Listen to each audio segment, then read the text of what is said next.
It's another wealthy Wednesday here on the Morning Machine, the machine that makes your mornings move. Thank you so much for making the machine a part of your daily morning routine. And part of that morning routine means wealth. You get a wealth of knowledge, but you also get wealth in finances. These are your financial literacy tips of the week. And I got my guy back here in the stew making it do what it do. Biz Money Pro. What's the tip for this week? Oh man, I'm so excited about being here.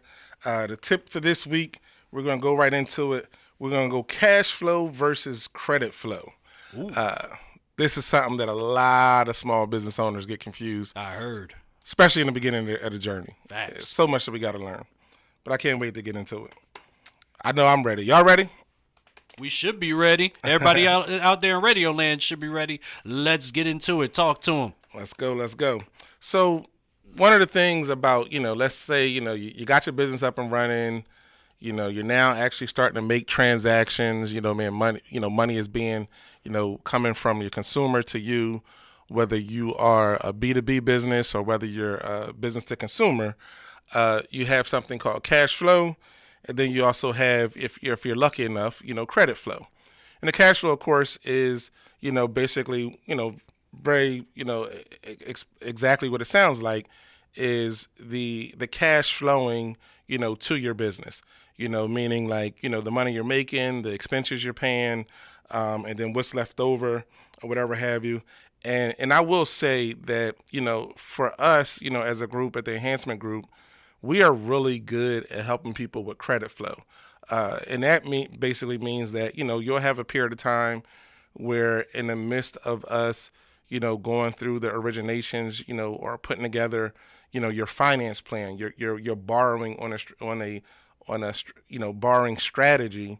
We're getting you access to line of credits, working capital, business loans, et cetera, et cetera.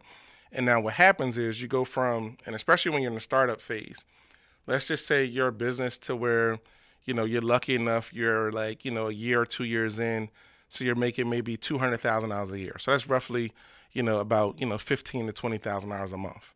And then you find us, we come in, we say, okay, based off of your credit, your profile, we're going to be able to get you maybe $200,000 in working capital.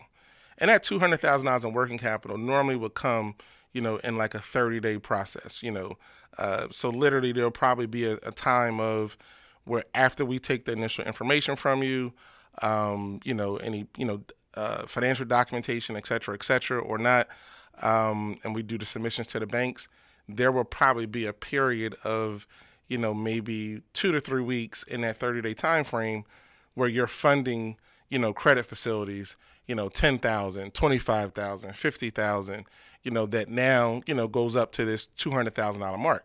Now, mind you, remember, your business is still making money during this process. So if you're a restaurant, if you are, a barbershop, if you are, a consultant agency, you're still billing, you're receiving money or whatever have you. And then now you just realize that, wow, not only do I have this money in the bank, that $20,000 that you're used to making that month, but, Marcus and his team just got you an additional, $150,000, $250,000 in working capital that you can use for your business. Now, mind you, here's where some people sometimes get it messed up. Remember, $20,000 in cash and then $200,000 in credit. This doesn't mean you have $220,000. This means that you still have $20,000 in cash and $20,000 in credit, which means that now, in regards of the credit money or the working capital, you want to already have a plan to where it's like, okay, how am I going to bring this money into my business to help me do more business, make more money, be more profitable, be a bigger and better business? How do I use this money to enhance my situation? Not, oh wow, I got all this extra money, so I can afford to maybe, go shopping for myself or whatever have. Because, one thing about us, especially when it comes to our appearance and things of that nature, we're quick to kind of like think that buying a new outfit, is working, something that, we can use working capital for. And by definition, depending on your career, if you're a coach or something like that, you get a new suit for that that event you're about to do or that new content. I kind of quasi get that, and here's the word kinda. The kinda means that hey, you know you and you know the type of people you're trying to get, but you can get maybe a good suit without thinking that the suit has to be a Louis Vuitton suit. You know what I mean? Like, especially if you never really, you didn't already have a Louis Vuitton suit in your closet, because that's a big jump. Yeah. There's a whole lot of other, there's some nicer suits out there that you can get, for half the price, a quarter the price. Facts. Because remember, this is working capital. This is, credit flow. So it's like, it has to be about getting you more money. So then, the other thing too is that you want to know how long is it going to take for this investment or this new service, this product, this piece of equipment, or even this employee that I just hired. How long is it going to take them to make me money, or get to the revenue generating activity?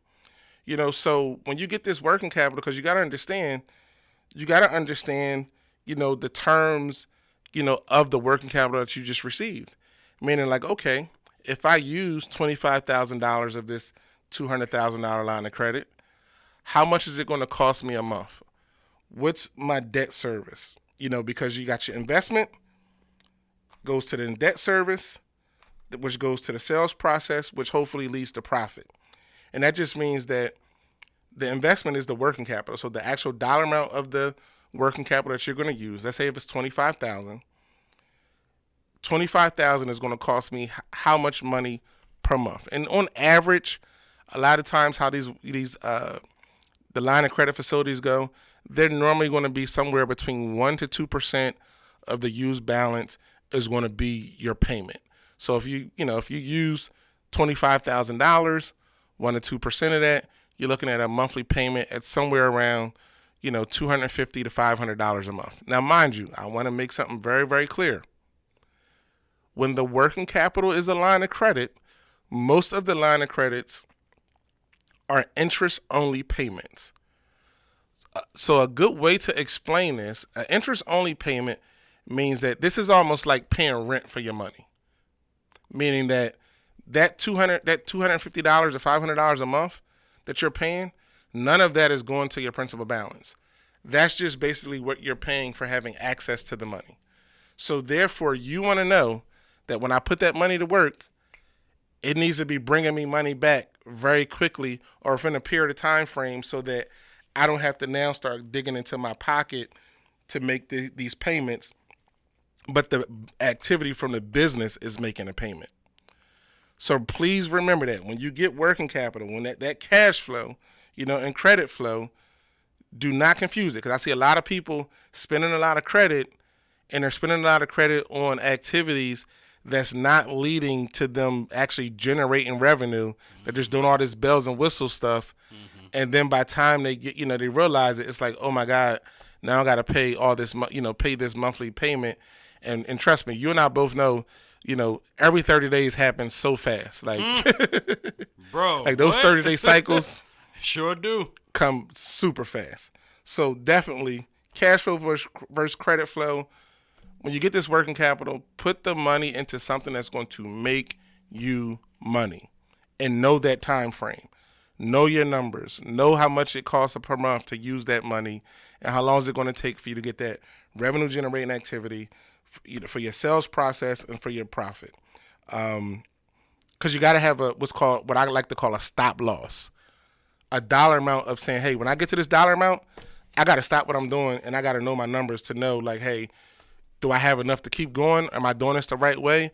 Or do I need to pivot? Do I need to hire a consultant? Do I need to get some help? Those are things you just have to know. Absolutely, and that is what we are going to know. This is what we will take into this week on Wealthy Wednesdays. And real quick, tell everybody where we can find you, follow you, and consult with you if need be. That good old-fashioned IG, Instagram, at BizMoneyPro or at The Enhancement Group LLC. We got the links in the bio for the calendar links to set up appointments phone calls, and all that fun stuff. We're also giving out gems, on our capital conversations piece. So stay on the lookout for that. Once again, thank you guys. Please use these strategies. I want to hear from you guys, on how I helped you out or any of this information helped you out. Thanks a lot.